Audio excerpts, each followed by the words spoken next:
Hello everyone and welcome to the Pitch webinar on startup business planning. My name is Christopher Goodfellow and I'm the founder of the Pitch. I'm going to be joined by Jonathan in a minute and we're going to be talking about a bit about how you can plan for your business. We've only got 20 minutes of the presentation, so this isn't about giving you a kind of a really detailed breakdown of writing a business plan or anything like that. What we're interested in is some practical and simple techniques you can use to improve your planning process.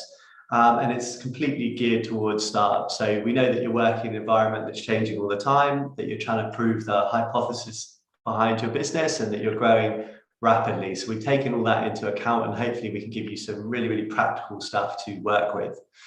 We're just going to give it a few moments more while the rest of the delegates join the webinar. But as I say, there will be questions at the end as well. So if you want to pop questions into the chat box now, or do that at the end, that's great. Those questions can be really specific to your business, so we can learn a bit more about you and provide as much value as possible, or they could be about planning in general. So in just a moment, I'll hand over to my colleague, Jonathan. He can introduce himself and we'll get into the talk. Thank you. Brilliant. Looks like pretty much everyone's here now, so I'm going to hand over to Jonathan. And Jonathan, if you could introduce yourself, that would be fantastic. Thanks, Chris, and good afternoon, everyone. My name's Jonathan Dowden. I'm one of the product marketing managers at Sage. I'm just going to share my screen there. And really delighted to be with you here this afternoon. So, as Chris says, we've got 20 minutes together with some Q&A bolted on the end, so we're not going to go into a huge amount of detail. But one of the things we want to share with you is basically three steps to kind of get your head in gear, in the right place, before you really start sitting down and thinking about your business plan. Now, I appreciate we've got a wide range of different businesses and a wide range of entrepreneurs with from ideas to actual businesses that you're already running. So we've got quite a diverse group today, but hopefully this will be beneficial to those of you who are just thinking about getting started, those of you with just an idea in your head that maybe won't leave you alone, and those of you who are now very much in startup mode. So business planning does often get a bad rap, and for many people, it actually, the thought of writing that business plan actually stops you actually making the most important step, which is actually, getting going and getting started. But business planning doesn't have to be really scary. If you think about it, the plan is about helping you get clarity, think through your idea, think through the ramifications, think through what you need to do, and think it might be possible. And actually, if you do it with the right approach, the plan almost, and I say almost, writes itself. Because really what you want to do is your business plan is you curating all of the facts that you found, that you've recorded, rather than actually writing War and Peace and trying to prove your idea will work. It's really about going out, using it to bring together all of the data, all of the facts that you've uncovered, that actually helps you inform your opinion on what you're going to do with your business, and also prove to others, this is my business, this is how it will work, this is how it will make money, and this is why you should support it. So we're going to cover three simple questions that you should really ask yourself when you're thinking about getting to write a business plan. Very, very simple questions, as you'll see. What, why, and how? So very briefly, what? So what is your mission? What are you trying to get out of the business? That's really important to get that clear in your head. The next what is obviously is obvious. What is the business? So, what are your products, customers, and the value that you're going to deliver in the wider world? And also, what is your role in the business? So what floats your boat? What gets you really excited?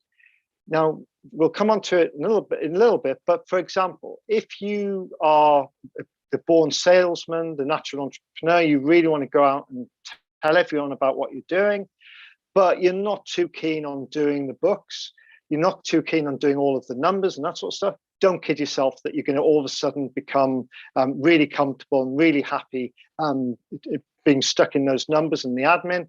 Finds, by being clear on your role and understanding that, you can find other people who have that skill set.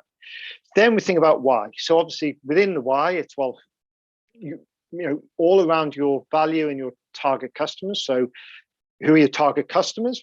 Be as precise as possible. Why should they buy from you? And also, taking those two things together, are there going to be enough customers out there who will buy your service, your product in a sufficient quantity to enable it all to come together and work? And then finally, how? So how will your business deliver the value that you believe you're going to be able to offer to people? What will your business functions look like? So we'll come into the three, a guy called Ernesto Cerulli, who's well worth looking up on TED, talks about in terms of financial management, obviously managing all of the numbers. And there are plenty of providers and certain software solutions that can help you with that. Operations, so actually getting your product or service pulled together, made, and then delivering it to your customers. And then also obviously your sales and marketing. Now, irrespective of how big your business is going to be or is now, or any business that you come across, those three kind of core pillars of your business will always exist. And whether you're by yourself or whether you have a team of people, you must, to be successful, cover those three management pillars in a efficient and effective way. So let's dive into the mission. So if you think about this in terms of mission, business, and role, so when you're thinking about trying to work through your business idea and getting ready to write a business plan, so what are you trying to achieve? So, and what is success to you? Now, success is individual to you, and it's ultimately a business is there to deliver on the success objectives of that individual entrepreneur or group of entrepreneurs within a startup.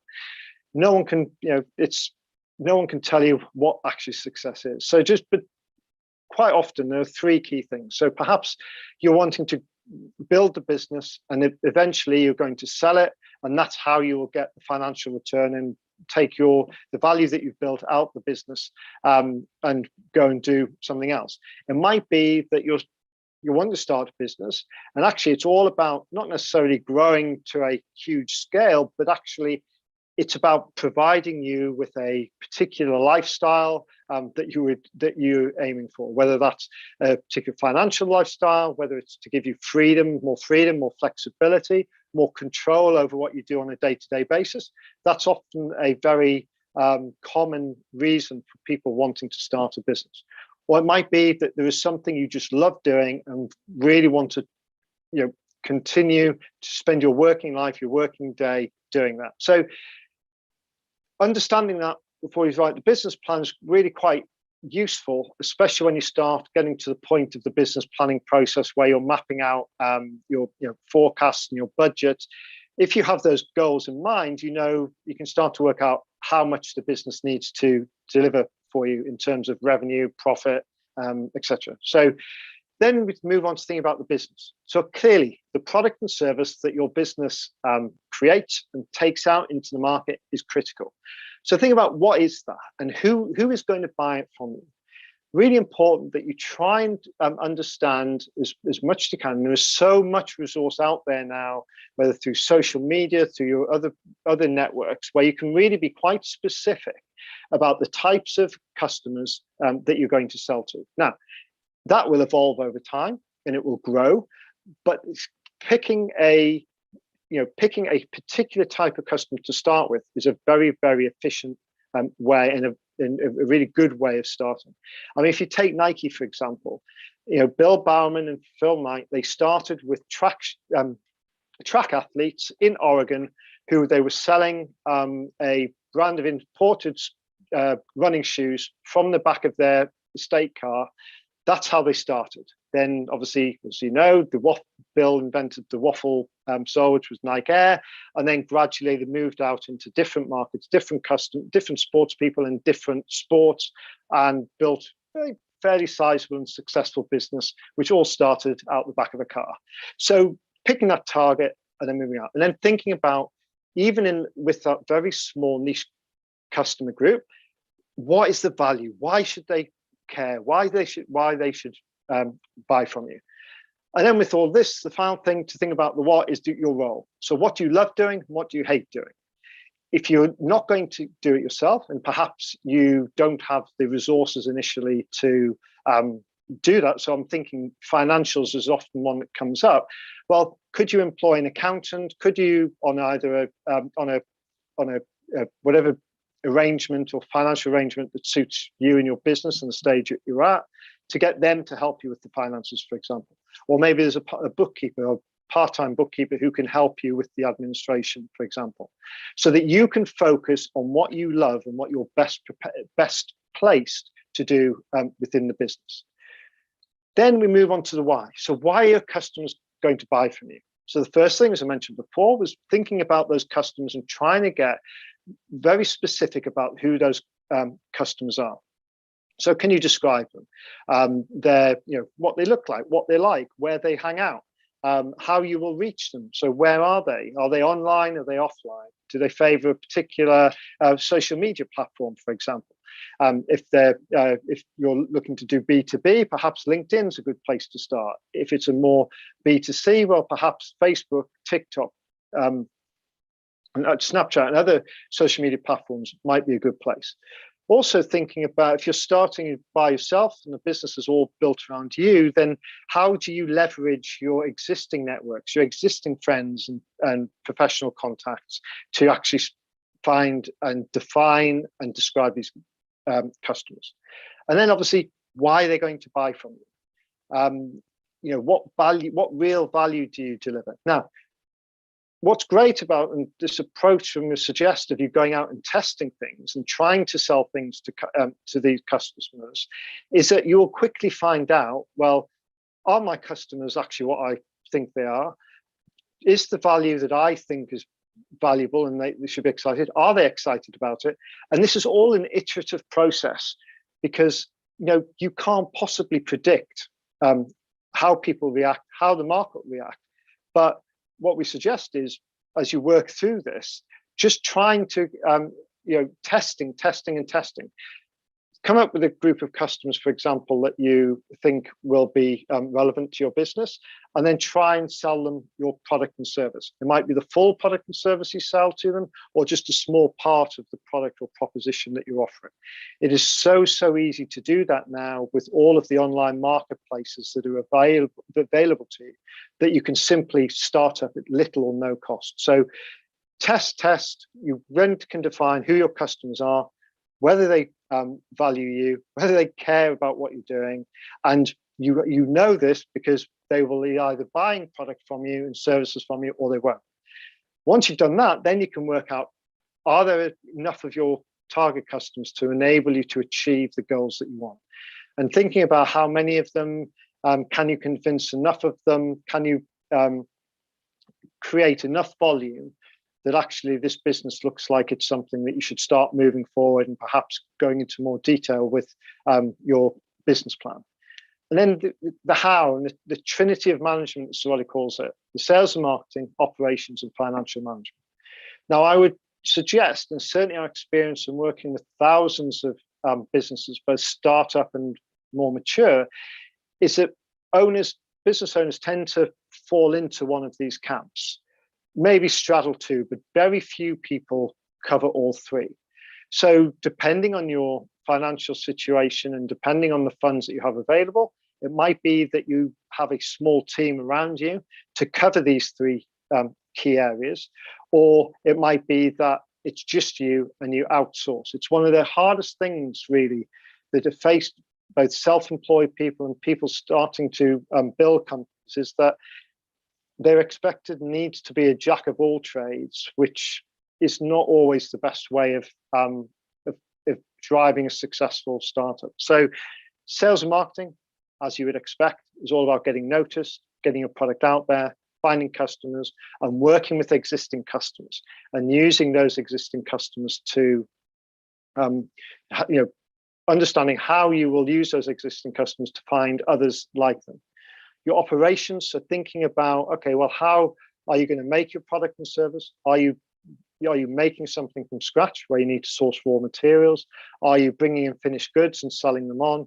Or are you delivering a service? How is it going to happen? How are you going to create it? How are you going to get it to customers in the most efficient and repeatable way? And also, most importantly, how are you going to get paid? And how are you going to reduce as much as possible that gap between you delivering a product and service and getting paid? Because that is a critical part of the final part of this, which is the financial management. Unfortunately, for those of you who don't particularly like the numbers and the financial management side of things of the business, it all does come down to the numbers.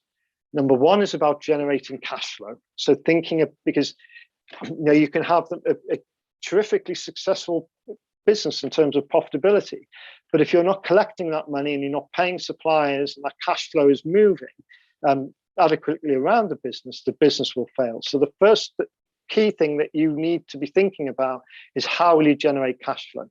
Now that could be that you structure your business model so that you can actually get credit for goods and services, and you can get paid from your customers before you have to pay your suppliers, which helps you generate that positive cash flow. But there are lots of other ways, whether, depending on the type of customer and the type of industry that you're in, whether you can, when you sell things, you can actually use staged payments or lots of things. But just these are the sort of questions that are really useful to start thinking about before you start going into writing a full and detailed business plan. Profit, absolutely critical. It's how your business will survive and grow. So thinking about how you actually make sufficient profit, how you manage your costs really effectively, how you price effectively so that there is that profit there. And to be honest, there's an old saying that, turnover is vanity, profit's sanity, cash is king, but also quite often discounting is profanity. Because obviously you have to think very carefully about your pricing and discounting strategies, because actually discounting your product is simply you giving your profit away to your customers. And actually, when you look at the reality of how much extra profit a business generates on the back of a discount, you need to, again, the financial management and keeping good financial records will allow you to understand and actually make sensible, effective decisions based on the data rather than just gut feel. And the financial management obviously allows you to track your progress, work out where you are, and make decisions. Now, I've gone through, there's quite a lot there in those three small, simple questions, but there's a really good way of actually bringing a lot of the answer to the questions that we've just outlined into what some of you know is what is called the business model canvas.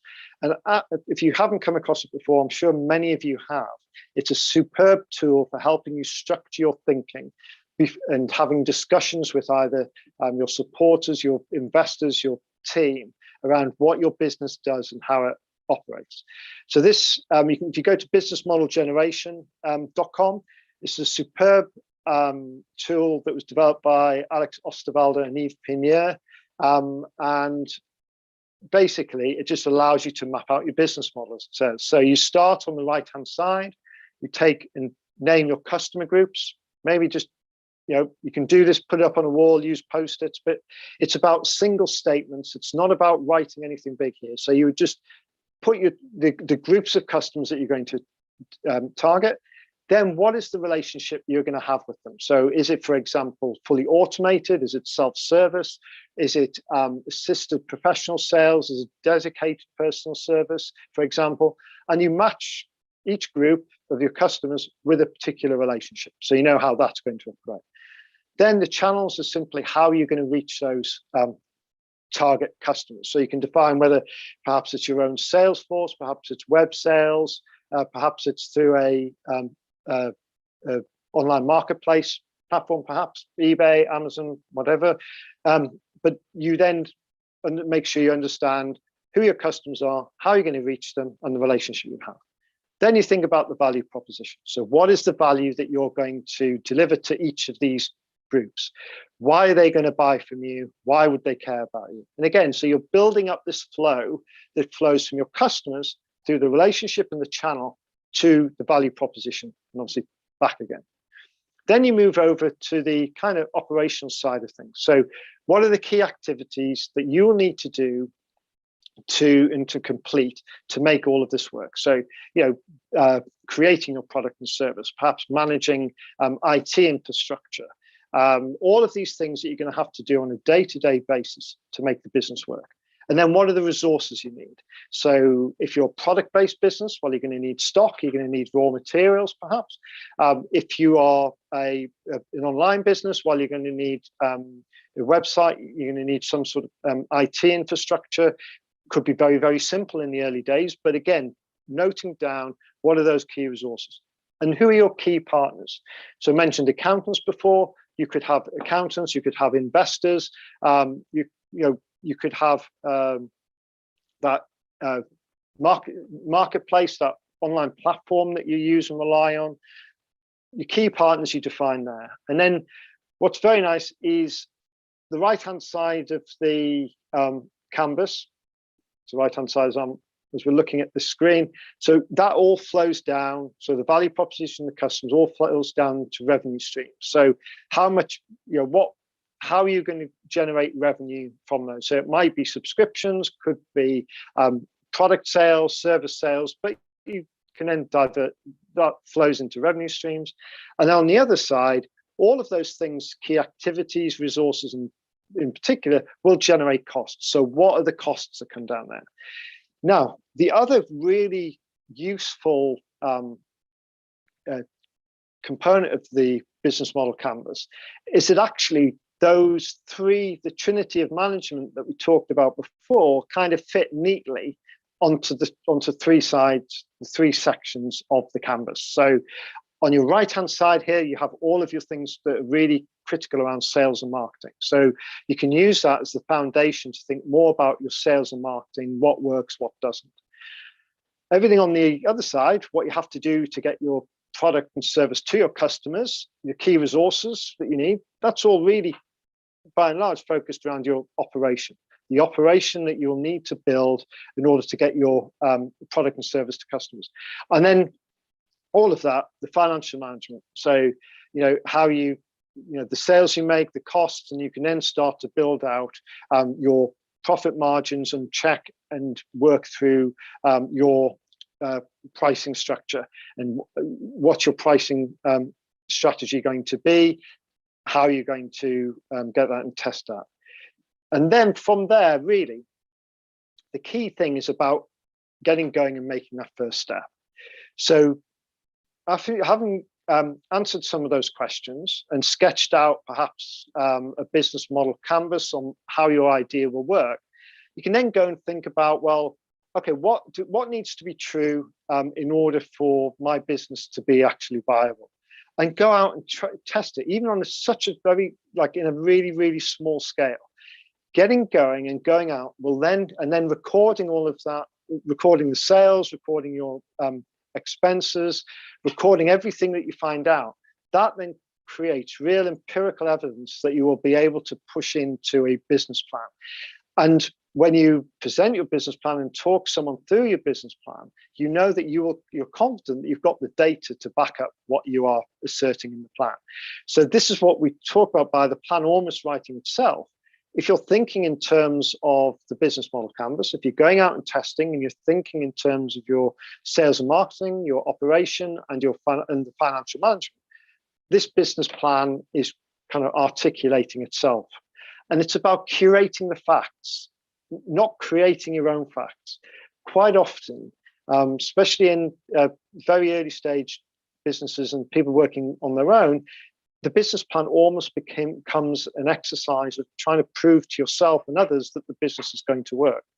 Best thing to do is to go out and try selling product to potential customers, because anyone can say, oh yeah, I'll buy your product and service. That sounds great. Count me in. But actually, when it comes down to the nitty gritty of actually them putting their money where their mouth is, the story can be very different. So by going out and testing, the real kind of proof of whether you've got a genuine customers, one who's going to buy something from you. So that is really important. And then obviously, once you've got all that together, it's simply a case of selecting a template that makes sense for you and your business, and then putting the data and structuring the data in a way that you can then use to go and explain and then build either yourself or with someone who's a bit more competent at that, the forecasts and budgets that will need to be true in order to enable you to achieve your goals and to achieve the mission that you defined at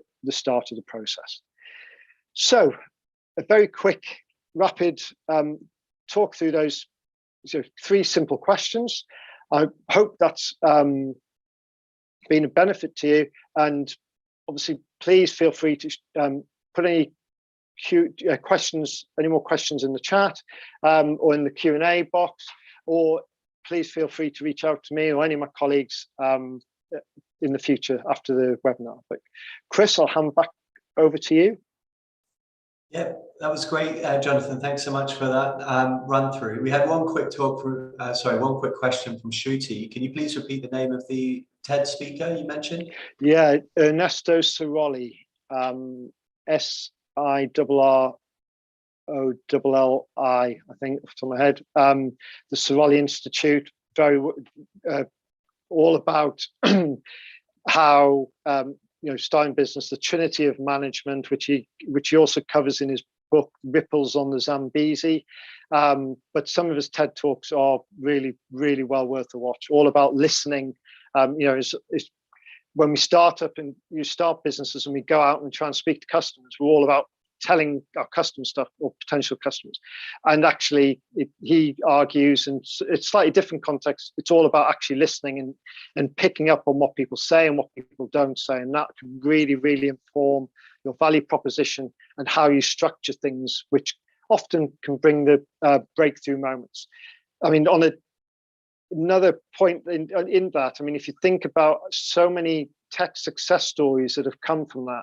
So you remember Kevin Systrom, his first business was a game called Bourbon. He realized that him and his partner realized that people were using photo sharing within that game. They then focused on that because they were listening and they took that input.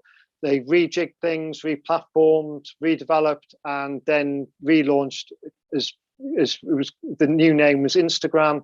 And then about 12 months later, I think, sold it to Facebook for quite a decent return for a couple of years' work. So there's so many examples.